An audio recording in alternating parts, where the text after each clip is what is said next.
How to create professional technology flyer on Microsoft Word. Hello guys, in today's video I'm gonna show you how to create professional technology flyer on Microsoft Word easy and fast in less than 1 minute. So all what you have to do is go to Microsoft Word, of course. Now this is the home page, as you can see right here. Now all what you have to do is go to the top and click on the flyers option. Click on flyers and it will take you to this page right here.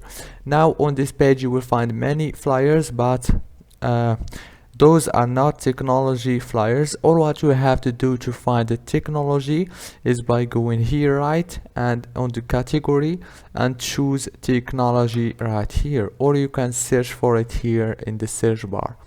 Click on it and here you go.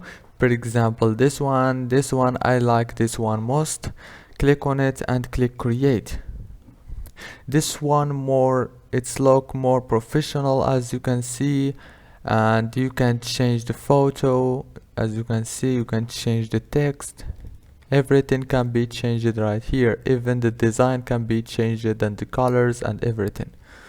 If this video was helpful, please don't forget to like and subscribe. And thank you so much for watching this video until the end.